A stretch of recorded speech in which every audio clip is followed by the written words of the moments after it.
Greetings, adventurers, and welcome to the Council 6, where we bring you all a D&D drama and peril, both real and imagined, that will take your breath and steal your mind. I am your host, G.A. Langaro, and I'm thrilled to be your guide on this journey through the rich and storied history of the Forgotten Realms. As a passionate fan of Dungeons & Dragons and an experienced dungeon master, I spent countless hours exploring the many wonders of this incredible world. From the towering spires of Watergate to the misty swamps of the Moonshae Isles, there's no shortage of adventure to be had. Also, in addition to our regular video content like this video here, we also host live streams of our D&D campaigns twice a week on Tuesdays and Fridays, so if you're looking for a bit of excitement and want to join us on our adventure, be sure to tune in and follow us on all our social media channels as well. And of course, if you enjoy our content, please remember to subscribe, smash that like button, hit the notification bell, and share it with your fellow adventurers. Your support means the world to us, and it helps us to continue creating high-quality content for all of you. So without any further ado, let's dive into the rich and complex history of the Forgotten Realms.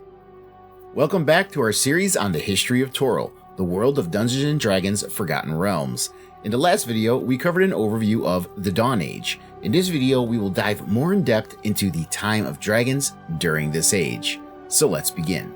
It is still fairly unknown exactly how the early proto-dragons and first dragon eggs arrived on Toril, but they did arrive during the Days of Thunder. Some theorize Azgarath threw dragon eggs down to Toril along with the Ice Moon during the Tearfall. Whatever the case may be, it took them thousands of years to finally mature, and by minus 30,000 DR, they had grown in prominence and power. Unlike the dragons during the present age, these progenitors of the mighty beings were not solitary and scattered. These dragons worked together and established realms upon Toril. The realms of Argistiliax, Casin Malsevere, Darastriva and Tharkrix Gonthix. Argistilax was located in the spine of the world, the mountains far in the north. It was ruled by a powerful white dragon named Icing Death, who was known for his cunning and intelligence. Casin Malsevere was situated in the Sunset Mountains to the west. This realm was ruled by the red dragon named Faerun, who was known for his fiery temper and ruthless tactics. Darastriva was located in the high forest in the central part of the continent and was ruled by a green dragon named Cloggy Learmatar, who was known for her shrewdness and manipulation. Tharkrix Gonthix was located in the Misty Forest to the northwest, and this realm was ruled by a black dragon named Shardan Sirvitral, who was known for his cruelty and sadism. The chromatic dragons quickly subjugated what they saw as the lesser races, those of primitive humans, dwarves, gnomes, and other demi-humans. These subjected races would build armies and fortifications for these dragon lords. Although some believe the metallic dragons were less brutal masters than their chromatic counterparts, a few metallics believe this was not the case. Nonetheless, the metallics did befriend some of the lesser races rather than subjugate them, but at the end of the day, they still served these benign but still masters nonetheless. Not long after this, the Chromatics would begin their conquest, organizing the first flight of the dragons, led by the powerful dragon general Nagamat, destroying the last of the creator races, the Aerie, which made sure every other race fell in line. These lesser races would pose no real threat to the dragons, at least not this early in the Dawn Age, but that does not mean there was not a threat at all, and as most threats go, they come from within and from without. As covered in the overview, the age was rife with warfare between the other powers on Toril, the Giants. The first skirmishes between the two forces will begin as early as minus 29,500 DR, but would not reach all-out warfare and destruction until a few thousand years later. So during these early years, dragons would fight more among themselves. These wars were not only fought between chromatics and metallics, but with each other as well. It was around this time that a series of civil wars known as the Draco Holy Wars were fought by dragonkind as a result of philosophical disagreements amongst the many religious dogmas of the Draconic pantheon.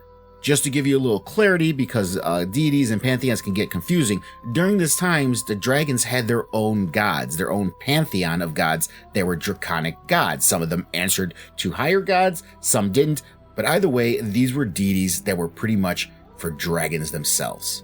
So these dragons were fervent believers in their deities, and this level of dedication stoked the flames of fierce conflict among them.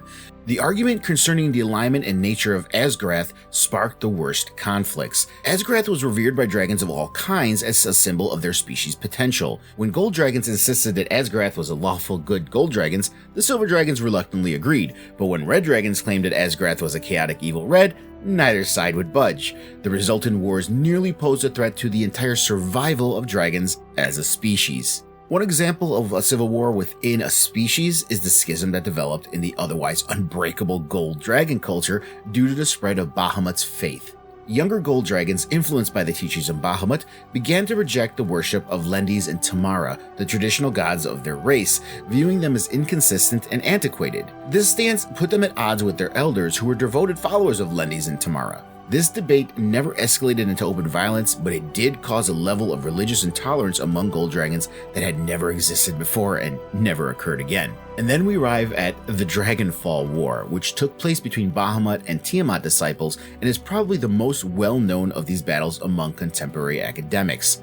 It was initiated when Bahamut supporters killed Nagamat, the Tiamat-worshipping worm general responsible for organizing the first flight of the dragons. These two great beings were nestled in the Draconic pantheon during the Dawn Age, but they would one day become deities upon Faerun. However, during this time period, Bahamut was revered as Zymor, the dragon god of justice and law. He was subservient to Torm, the god of law, and was seen as the patron deity of good dragons, metallic dragons, wisdom, and enlightened justice. His natural form was that of a platinum dragon, said by many to be the only one of his kind. He was also the eternal rival of his sister Tiamat, queen of the chromatic dragons. Tiamat was the greedy, malevolent, evil lawful queen of the dragons and a reluctant servant of the gods Bane and Asmodeus. Tiamat was a one-of-a-kind chromatic dragon with 5 different heads, one for each primary color of the most common species of chromatics, that being black, blue, green, red, and white. Each individual head was fully autonomous and had the abilities of a dragon from its own species. The consequences of the assassination of Nagamat and the Dragonfall War are still felt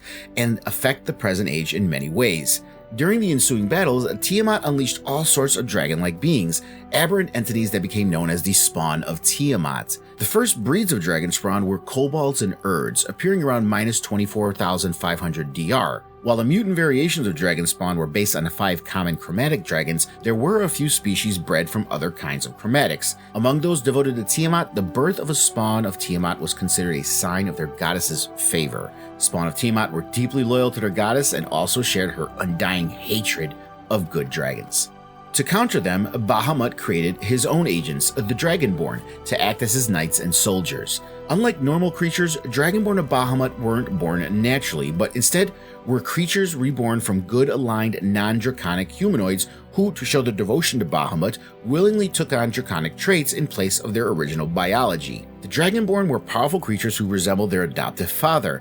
They had strong determination and were natural leaders who took on the responsibilities to lead the battle against their aberrant antithesis, the spawn of Tiamat. After they underwent what was known as the Rite of Rebirth, the new Dragonborn experienced such transformation that only the framework of their former appearance was all that remained, their new appearance giving an impression of virtuous purpose to all those who looked upon them. They were reborn into new draconic bodies, inheriting the best traits of metallic dragons, as well as being blessed with long lifespans, unlike other draconic creations. For all the blessings they received, however, those who chose to become Dragonborn paid a high price. They became sterile, though Bahamut had a reason for this. He wanted to impart his blessings only to those who accepted his calling of their free will, without dooming someone who didn't want to be one of his champions because of the conditions of their birth. This rivalry is still felt in the present age, a time when the cult of the dragons and followers of Tiamat once again attempt to take over Faerun and release their goddess from the 9 hells. This, however, is a story for another day and video. However, the dragons did find another enemy that we still have to discuss: the giants. By minus 26,000 DR, the dragons turned their attention more to outside enemies rather than their own kin. Despite smaller sized skirmishes and battles, it wasn't until that year that another godlike dragon rose to prominence and took it upon himself to bring the war to the giants. Garrux was a chaotic evil dragon god of fire, destruction, and renewal. He symbolized the sheer power and destructive force of dragonkind, as well as the destructive and cleansing influence of fire. Some even believe that Garrux was insane as a result of time spent in the plane of pandemonium. He was so influential that even some gold dragons followed him and revered him as a god. So at some point during this time, Garrux sent an avatar to lead a flight of red dragons to attack the giant nation of Astoria, an assault that led to the burning and destruction of a cloud giant city. According to the giants, this occurred because Garrux had inflamed those dragons with thoughts of greed and envy over Astoria's prosperity. But with that act of aggression, the giants finally felt that dragonkind posed a serious threat to them, and so began what would be known as the 1,000-Year War. Soon after, all races of dragonkind were involved in the conflict, and as its name implies, these titanic forces fought for a millennia. It was during this time, perhaps because of this external enemy, or perhaps certain Draconic philosophers came to the conclusion that religious fighting was wasteful and that gods who allowed such behavior were not worthy of their worship. It prompted a shift in dragons to be apathetic towards their gods, which ended up lasting for thousands of years after. Due to this, it was speculated that several members of the original Draconic pantheon just died due to the lack of worship, with the exception of Bahamut and Tiamat. So in minus 25,000 DR, near the end of the Thousand Year War, despite the Giants' best efforts, the dragons ultimately drove them out of the southern portion of Astoria. After more than 1,000 years of warfare, Astoria finally reached a truce with dragonkind. Now, accounts of the nature of this truce were conflicting because many races accounted the event differently. Historians among the small folk typically claimed that dragons had abandoned the war for reasons of their own. According to dwarven historians, the dragons wanted to end the war with the giants because they were fighting in a violent civil war that led to the separation of chromatics and metallic species. Notably, the giants have their own accounts and reasons, which we will discuss in the next video. But by the time the war concluded, Astoria had been reduced to a shadow of its former self. On the day the truce was declared, the nation occupied only the northernmost edge of Faerun, the areas known as the Great Glacier, the Cold Lands, and the Savage North. But this would not spell peace for dragonkind. In fact, a much more cruel fate would befall them, and from an unexpected source. As discussed in the Dawn Age overview, the first of the elves began immigrating to Toril from the Feywild. And just after the end of the Thousand Year War in minus 25,100 DR, elf survivors of the Kingdom of Tintagir, a realm of Faerie in the Feywild, summoned the power of elvish high magic and escaped from Faerie to Toril and found the first elven nations on Faerun. Prince Durothil of Tintagir fled with the last survivors of his people when Tintagir was destroyed. Directly after they arrived on Faerun on top of a hill, they were attacked by the red dragon Mahat Notorian. This is a story I will explain more in depth in the Elven video, but Durothil eventually killed Mahat Notorian while riding a silver dragon, a battle that also ended up killing Durothil himself. A tremendous feat for what dragons saw as a lesser race, and this would only be the start of something much worse for the dragons. Not long after Durothil's grand sacrifice, the elves realized they had to do something far more drastic and encompassing to protect themselves from the dragons. Led by Lady Winterflower Duskmere, the high mages of the elves created and casted a magic effect known as the Dracorage Mythal. Just for a little clarification, a Mythal is a powerful magical effect created by a group of spellcasters to protect and ward a large area with numerous powerful enchantments. Some could even permanently alter the weave itself, the source of magic across all the planes. But this specific Mythal, the Dracorage Mythal, was tied to a periodic comet known as the King Killer Star, and the dramatic effect of this spell brings about a rage of dragons, or Dracorage, causing dragons to go on a collective, senseless rampage, destroying everything in their path. These rages could take place in a number of different cycles. Some took place every few decades, while others every few centuries. But either way, during a rage, a pressure built in every dragon's mind which gradually reduced their ability for judgment. They could fight it for a time, but it slowly built day by day until even the most powerful of dragons would be made to cave in. Once the damage began to accrue, there was no way to heal it until the rage was over, or the dragon found their way out of the affected area somehow. Dragons also found themselves becoming more unhinged, uninhibited, less concerned with morality or even ethics, those whose natures were almost inherently connected with those who endure it better, but even their willpower would eventually be overwhelmed. If their loss of function was great enough, they started to become more hostile to all non-dragons. Dragons eventually gained in strength from the rage, but lost the ability to use spells while so boosted. In fact, during a rage, they were constantly at risk of getting overwhelmed by fury if anything were to damage them. Now, this may seem counterintuitive to many. Why make dragons more destructive, and how does that help? Well, the Mythal covered a very large area of Faerun. Dragons eventually scattered and left the area to not be affected by it.